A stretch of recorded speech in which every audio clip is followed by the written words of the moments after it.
Eu sempre me considerei um homem inteligente, formado em engenharia, com uma carreira sólida, uma família que me respeitava e amigos que me admiravam pela minha racionalidade. Sempre fui aquele cara que tinha resposta para tudo, que resolvia os problemas com lógica e método.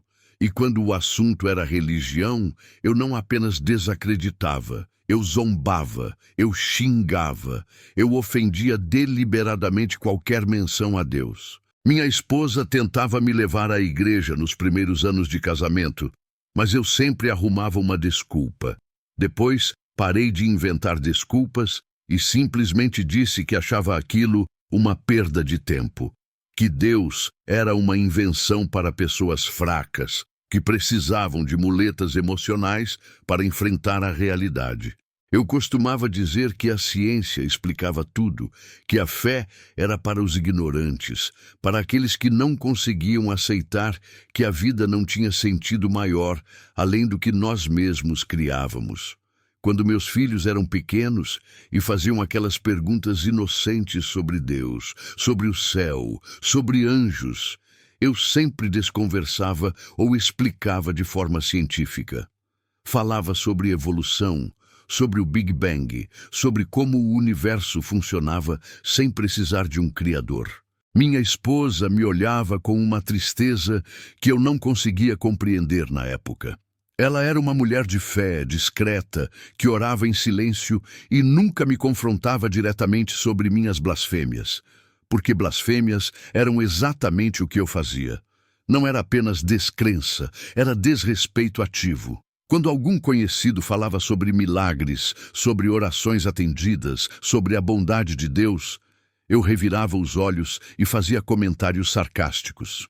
Quando passava por uma igreja e via pessoas entrando, eu murmurava palavrões e xingamentos dirigidos a Deus, como se quisesse provocá-lo, desafiá-lo a aparecer e me mostrar que existia.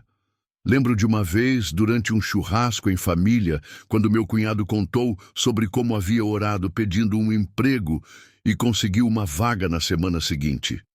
Eu ri na cara dele e disse que aquilo era coincidência, que Deus não tinha nada a ver com isso. Mais tarde, quando já estava um pouco alterado pela bebida, comecei a falar alto, chamando Deus de todos os nomes possíveis, desafiando-o a me castigar ali mesmo se ele realmente existisse. Minha esposa saiu da sala chorando. Minha sogra me olhou com uma expressão que nunca vou esquecer. Era uma mistura de pena e horror, mas eu continuava. Quanto mais as pessoas tentavam me mostrar sinais da presença divina, mais eu me revoltava. Quando meu pai morreu de câncer, após meses de sofrimento, eu usei aquilo como mais uma prova de que Deus não existia. Como um ser supostamente bom e poderoso permitiria tanto sofrimento? Como deixaria um homem honesto e trabalhador definhar daquela forma? Eu xingava Deus no hospital, no velório, no cemitério. Minha mãe, devastada pela perda, ainda tentava me consolar, dizendo que papai estava em um lugar melhor. Eu explodi de raiva e disse coisas terríveis sobre Deus na frente de toda a família. Os anos passaram e minha revolta só crescia. Eu via tragédias no noticiário e usava cada uma delas como munição contra a fé. Crianças morrendo de fome, desastres naturais, guerras, doenças. Como alguém ainda podia acreditar em Deus diante de tanta injustiça? Eu não apenas não acreditava, eu odiava a própria ideia de Deus. Odiava o que ele representava. Odiava as pessoas que acreditavam nele. Odiava a esperança que elas depositavam em algo que eu considerava uma ilusão cruel. Minha esposa nunca desistiu completamente de mim, mas nossa relação foi se deteriorando. Ela continuava frequentando a igreja, mas parou de me convidar, parou de orar em voz alta, parou de falar sobre fé na minha presença. Eu havia criado um ambiente tão hostil em casa que ela precisou esconder sua própria espiritualidade. Meus filhos cresceram ouvindo meus discursos contra a religião, vendo meu desrespeito, absorvendo minha amargura. Profissionalmente, eu estava no auge. Havia conquistado uma posição de destaque na empresa, ganhava bem, tinha reconhecimento. Isso apenas reforçava minha convicção de que eu não precisava de Deus para nada. Eu era o senhor do meu próprio destino, o arquiteto da minha própria vida. Quando colegas de trabalho mencionavam fé, eu sempre tinha uma resposta pronta, sempre conseguia desconstruir seus argumentos com lógica fria e ceticismo afiado. Mas a vida tem uma forma muito particular de nos ensinar humildade. E a minha lição chegou de uma forma que eu jamais poderia ter previsto ou controlado. Começou com uma dor no peito durante uma reunião importante. Apenas uma pontada, nada que me preocupasse. Eu sempre fui uma pessoa saudável, fazia exercícios regularmente, não fumava, bebia com moderação. Atribuí aquilo ao estresse do trabalho e continuei minha rotina normalmente. A dor voltou alguns dias depois, mais intensa. Dessa vez, durante o jantar em casa. Minha esposa sugeriu que eu procurasse um médico, mas eu dispensei a ideia. Disse que era apenas ansiedade, que estava trabalhando demais. Tomei um antiácido e fui dormir. Durante a noite, acordei com o peito oprimido e uma sensação estranha no braço esquerdo. Mesmo assim, tentei voltar a dormir, convencido de que passaria. Na manhã seguinte, enquanto tomava banho, a dor voltou com uma intensidade que me fez dobrar. Consegui sair do banheiro e chamar minha esposa.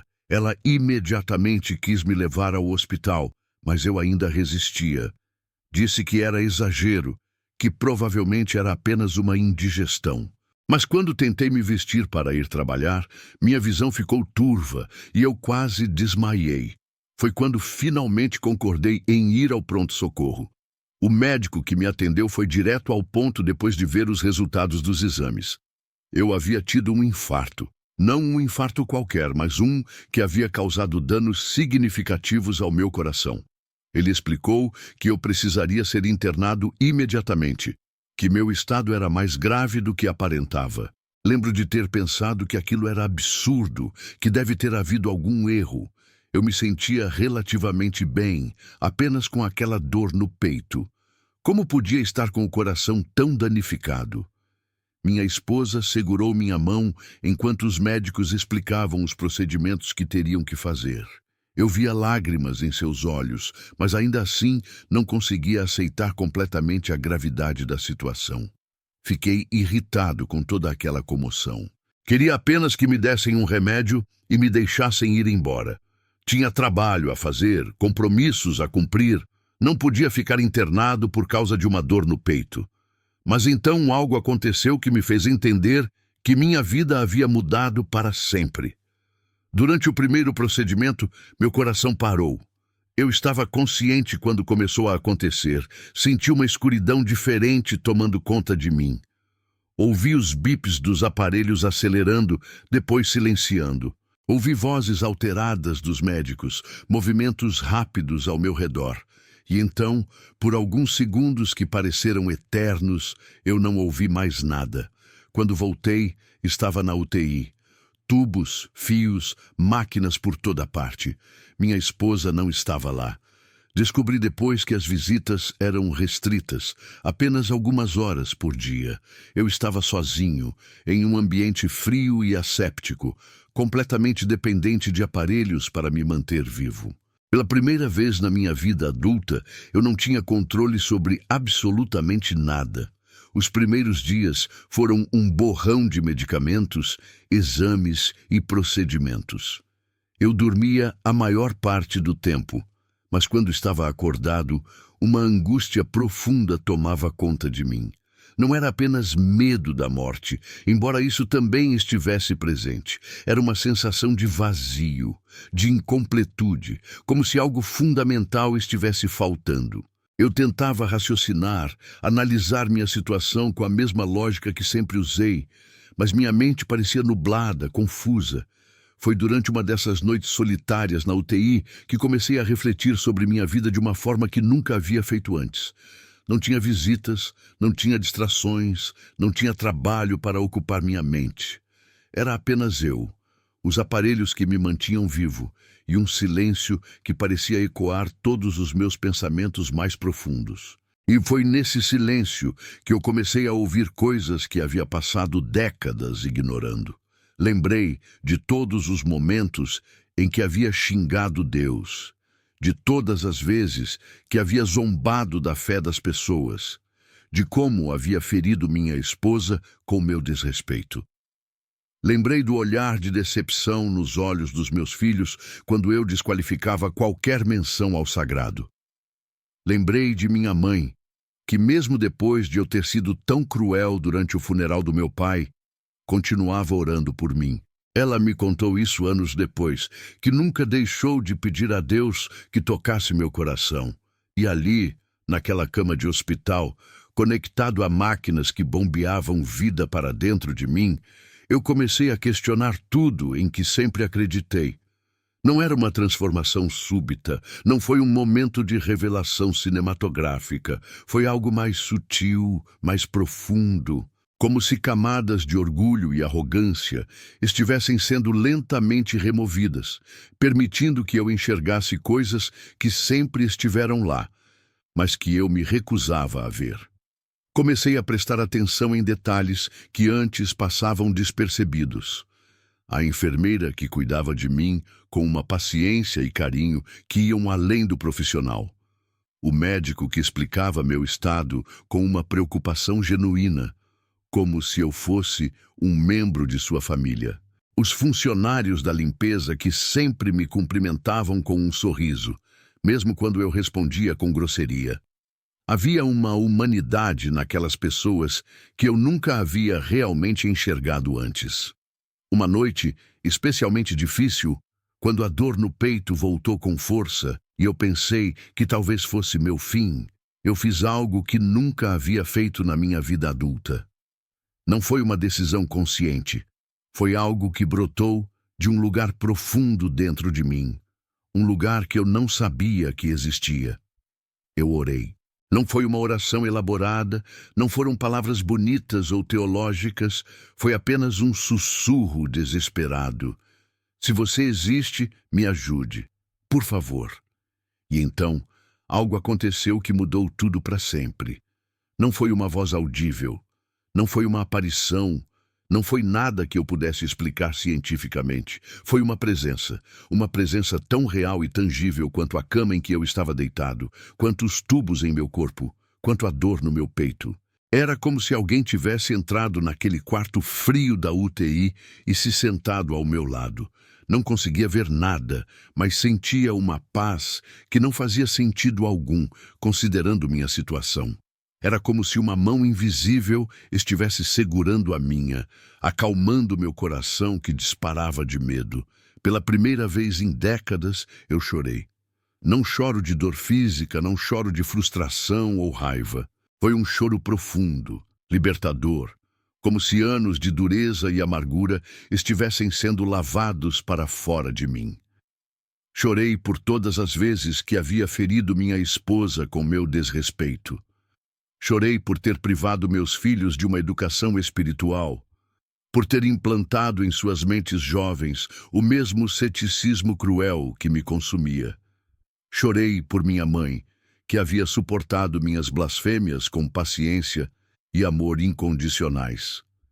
Mas principalmente, chorei por mim mesmo, por ter vivido tantos anos carregando um peso que eu nem sabia que estava lá, por ter rejeitado algo que poderia ter dado sentido e propósito à minha existência, por ter sido tão orgulhoso, tão arrogante, tão cego para a possibilidade de que talvez, apenas talvez, eu estivesse errado sobre tudo.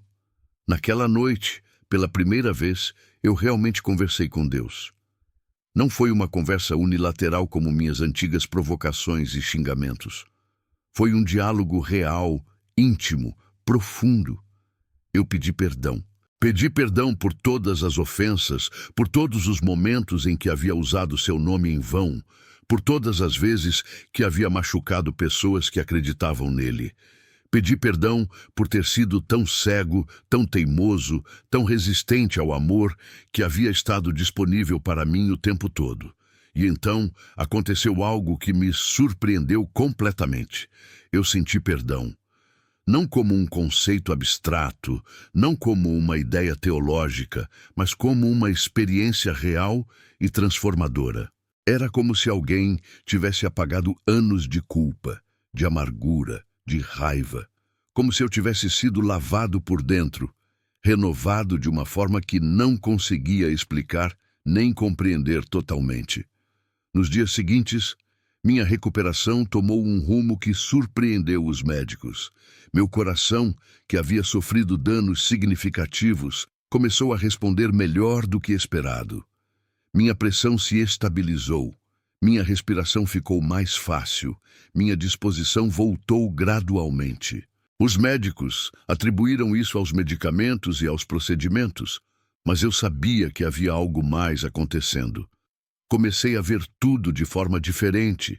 A enfermeira que cuidava de mim não era apenas uma profissional competente. Era um anjo disfarçado, um instrumento de cuidado divino. O médico que me acompanhava não era apenas um homem de ciência. Era alguém que havia sido abençoado com o dom de curar, de dar esperança, de ser canal da misericórdia divina. Até mesmo a comida do hospital, que antes me parecia intragável, agora tinha um sabor diferente. Era o sabor da gratidão, da segunda chance, da vida que estava sendo devolvida para mim. Quando minha esposa chegou para a visita no dia seguinte, ela imediatamente percebeu que algo havia mudado. Não era apenas minha aparência física, embora eu realmente parecesse melhor. Era algo em meus olhos, em minha expressão, em minha forma de falar. Pela primeira vez em anos, eu segurei sua mão e disse que a amava. Não apenas as palavras que casais pronunciam automaticamente, mas uma declaração profunda e sincera do que ela realmente significava para mim. Contei para ela sobre minha experiência durante a noite, sobre a presença que havia sentido, sobre a paz que havia experimentado. Ela escutou em silêncio, lágrimas correndo por seu rosto. Quando terminei, ela apenas disse: "Eu sempre soube que um dia isso aconteceria. Nunca parei de orar por você, nunca parei de acreditar que Deus tocaria seu coração." Meus filhos, que já eram adultos, vieram me visitar nos dias seguintes. Eles também notaram a mudança. Pedi perdão a cada um deles individualmente. Perdão por ter sido um pai que priorizava a lógica fria sobre o amor, que valorizava mais o sucesso profissional do que a formação de caráter. Perdão por ter negado a eles a possibilidade de crescerem com uma base espiritual sólida, por ter implantado em suas mentes jovens o mesmo ceticismo que quase me custou a vida. O processo de recuperação não foi apenas físico. Foi uma reconstrução completa da minha identidade, da minha compreensão sobre o que realmente importava na vida. Eu havia passado décadas construindo uma imagem de homem forte, independente, que não precisava de nada nem de ninguém. Agora eu estava aprendendo que a verdadeira força vem do reconhecimento de nossa fragilidade, que a verdadeira independência vem da dependência de algo maior que nós mesmos. Comecei a ler a Bíblia durante os dias na UTI, não como um exercício intelectual, não para encontrar contradições ou inconsistências, mas como alguém que estava genuinamente buscando entender. Cada página parecia falar diretamente comigo, como se tivesse sido escrita especificamente para minha situação. Os salmos de Davi, que falavam sobre angústia e libertação, pareciam ter sido escritos na minha cama de hospital. As parábolas de Jesus sobre perdão e misericórdia ecoavam exatamente o que eu havia experimentado naquela noite transformadora. Quando finalmente recebi alta, eu era literalmente um homem novo. Não apenas porque meu coração estava funcionando melhor, mas porque toda minha perspectiva sobre a vida havia mudado. Voltei para casa com uma gratidão profunda por coisas que antes considerava garantidas. O simples fato de poder respirar sem aparelhos, de poder andar sem assistência, de poder abraçar minha família sem fios e tubos pelo caminho. Minha esposa havia preparado um jantar especial para minha volta. Quando nos sentamos à mesa, ela me perguntou se eu gostaria de fazer uma oração. Pela primeira vez em mais de 20 anos de casamento, eu disse que sim. Segurei suas mãos e, com uma voz embargada, agradeci a Deus por ter me dado uma segunda chance. Agradeci por ter tocado meu coração quando eu mais precisava, por ter me mostrado que sua misericórdia é maior que minha rebeldia, que seu amor é mais forte que minha resistência. Retornar ao trabalho foi um desafio interessante. Meus colegas notaram a mudança imediatamente. Eu, que sempre fui conhecido por minha dureza, por minha abordagem puramente racional, agora falava sobre gratidão, sobre propósito, sobre coisas que transcendiam planilhas e relatórios. Alguns ficaram desconfiados, outros curiosos. Alguns até mesmo se afastaram, desconfortáveis com minha nova perspectiva. Mas eu não estava preocupado com a opinião dos outros. Pela primeira vez na vida, eu sabia quem eu realmente era e o que realmente importava. Não era mais o homem que definia sua identidade pelo sucesso profissional ou pela aprovação dos outros. Era alguém que havia sido tocado pela graça divina, que havia experimentado o perdão de forma visceral, que havia sido transformado de dentro para fora. Comecei a frequentar a igreja com minha esposa. No início, me sentia desconfortável, como se não pertencesse àquele lugar. Afinal, eu havia passado décadas desrespeitando tudo aquilo que aquelas pessoas consideravam sagrado. Mas aos poucos fui percebendo que a igreja não era um lugar para pessoas perfeitas. Era um lugar para pessoas quebradas, feridas, que precisavam de cura e transformação, exatamente como eu. Conheci pessoas que haviam passado por jornadas similares à minha. Pessoas que haviam rejeitado Deus por anos, que haviam vivido vidas vazias de propósito espiritual, que haviam sido tocadas pela graça divina de formas diferentes, mas igualmente transformadoras. Essas conversas me ajudaram a entender que minha experiência não era única, que Deus trabalha na vida de pessoas de formas misteriosas e poderosas. Minha recuperação completa levou meses, mas cada dia era uma descoberta nova.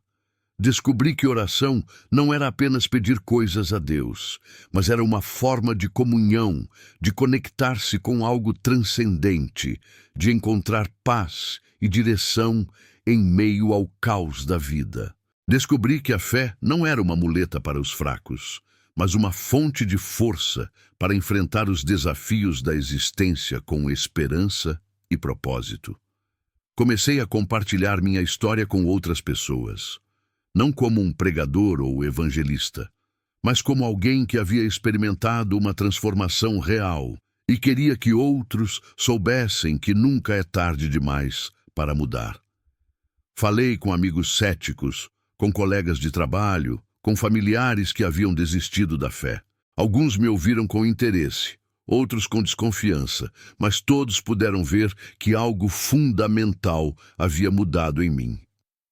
Minha relação com minha família foi completamente restaurada.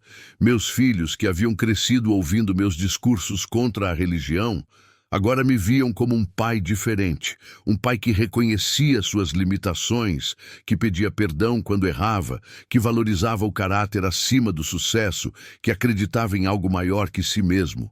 Não forcei minha nova fé sobre eles, mas deixei que ela falasse através de minhas ações e mudanças. Hoje, quando olho para trás, sinto um misto de gratidão e tristeza.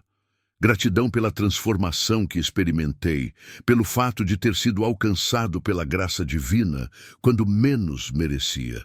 Tristeza por ter desperdiçado tantos anos resistindo a algo que poderia ter dado sentido e propósito à minha existência muito antes. Mas entendo agora que cada pessoa tem seu tempo, sua jornada, seu momento de encontro com o divino.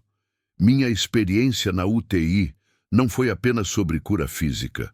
Foi sobre renascimento espiritual, sobre descobrir que existe algo maior que nossa compreensão, algo que transcende nossa lógica limitada. Foi sobre aprender que a verdadeira sabedoria não está em ter todas as respostas, mas em reconhecer quando não sabemos nada. Foi sobre entender que a força não vem da independência, mas da dependência humilde daquele que criou todas as coisas. Sei que minha história pode parecer inverossímil para alguns, especialmente para aqueles que, como eu, passaram anos construindo suas identidades sobre o ceticismo e a descrença. Mas posso afirmar com absoluta certeza que Deus não desiste de nós, mesmo quando desistimos dele. Que sua misericórdia é maior que nossa rebeldia, que seu amor é mais persistente que nossa resistência. Que ele pode transformar um coração de pedra em um coração de carne, pode trazer vida onde só havia morte, pode trazer esperança onde só havia desespero.